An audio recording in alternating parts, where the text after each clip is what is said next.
स्वागत है आपका मेरे चैनल रिवॉल्यूशन मैसेज पर। मैं हूं कामरान रिजवी। इस वीडियो की शुरुआत में आपने कुछ खबरें देखी जिन खबरों में ज़िक्र था सुसाइड का, और वो भी उन सुसाइड का जो सुसाइड स्टूडेंट्स ने किए हुए हैं।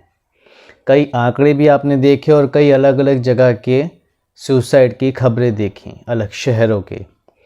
ये सुसाइड के बारे में जब थोड़ा बहुत रिसर्च मैंने किया तो उसके पीछे की कुछ रिपोर्ट्स जो हैं वो मैंने निकाली और मैं आपको वो बताता हूँ। साल 2023 अब ख़त्म होने पर है और इस साल का स्टूडेंट का सुसाइड का आंकड़ा जो है वो 27 पर पहुँच गया है।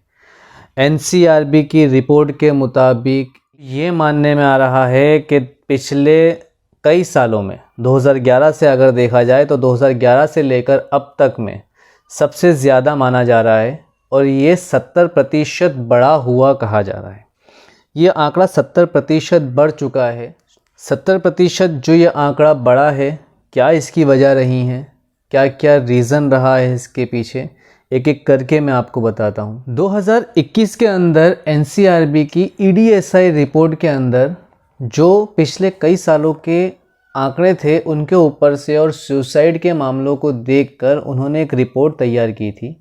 उस रिपोर्ट के मुताबिक कई बातें ऐसी थी जिन पर हमारा ध्यान होना काफ़ी ज़रूरी है। जैसे कि पहली रिपोर्ट जो आप देख रहे हैं, इस रिपोर्ट के मुताबिक बहुत सारी वजह ये भी देखने को मिली कि स्टूडेंट की उम्र सिर्फ 18 साल थी। 18 साल की उम्र में सुसाइड करने का ख्याल आना ये बहुत ही अजीब बात बन रही है। क्यों ऐसा हो रहा है इस पर भी हमें फ़िक्र करनी चाहिए, हमें सोचना चाहिए। ये जो टोटल केस थे जो 18 साल से कम बच्चों के थे, ये केस 30% रिकॉर्ड हुए और इसके अंदर सबसे ज़्यादा गौर करने वाली बात, ध्यान रखने वाली बात ये थी कि इसके अंदर सबसे ज़्यादा स्टूडेंट के सुसाइड की वजह घरेलू परेशानियां थीं। पता नहीं क्या क्या घरेलू परेशानियां जो आजकल स्टूडेंट फेस कर रहे हैं, उन स्टूडेंट के इस तरह की परेशानियां फेस करना उनके सुसाइड की वजह बनी। दूसरी जो वजह थी वो थी लव अफेयर की। लव अफेयर की जो वजह थी उसके मुताबिक अगर देखा जाए तो 14% जो स्टूडेंट हैं वो लव अफेयर की वजह से सुसाइड कर चुके थे। और अगर हम आगे की रिपोर्ट्स देखें तो 8% स्टूडेंट ऐसे थे जो एग्ज़ाम में फ़ेल होने की वजह से सुसाइड कर गए। 8% देख के आपको ये लग रहा होगा कि यार ये आंकड़ा कम है, मगर देखने जाएं तो ये 8% भी आंकड़ा जो है ये हमें फ़िक्र में डालने वाला आंकड़ा है कि एग्ज़ाम में फ़ेल होने के बाद आज भी स्टूडेंट डिप्रेशन में आकर सुसाइड कर रहे हैं। इसके अलावा एक और आंकड़ा है जो 13% पे है और उस आंकड़े के मुताबिक कई स्टूडेंट ऐसे भी हैं जो बीमारी की वजह से सुसाइड कर गए। उन बीमारियों में ज़्यादातर बीमारियां दिमागी बीमारियां देखने को मिली। मतलब कोई भी स्टूडेंट सुसाइड अगर कर रहा है तो सबसे पहले घरेलू परेशानियों पर है, सबसे ज़्यादा आंकड़ा जो 30% का आंकड़ा है। उसके बाद आता है लव अफेयर का जो 14% का आंकड़ा है। उसके बाद आता है एग्ज़ाम में फ़ेल होने का आंकड़ा जो 8% है। और उसके बाद आता है 13% स्टूडेंट का सुसाइड करना जो बीमारियों से है और जिसके पीछे का रीज़न जो है वो है दिमागी बीमारियां। ये जो आंकड़े मैं आपको बता रहा हूँ, जब इस बारे में मैंने ख़ास रिसर्च किया, देखा, तो एक ये रीज़न आपके सामने जो आ रहा है ये आया कि ज़्यादातर mentally depression, exams, educational pressure, ये चीज़ें स्टूडेंट के सुसाइड का रीज़न है।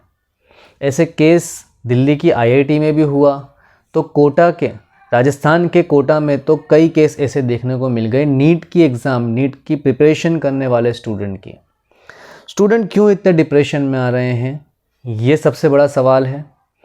इनकी इस डिप्रेशन को दूर करने की वजह क्या है, ये भी सबसे बड़ा सवाल है। एक जवाब मैंने अपने तरीके से देने की कोशिश की थी।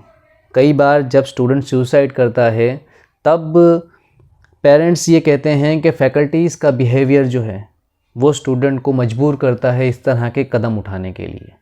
इसके ऊपर मैंने फैकल्टीज़ के तरफ से एक पक्ष रखा था।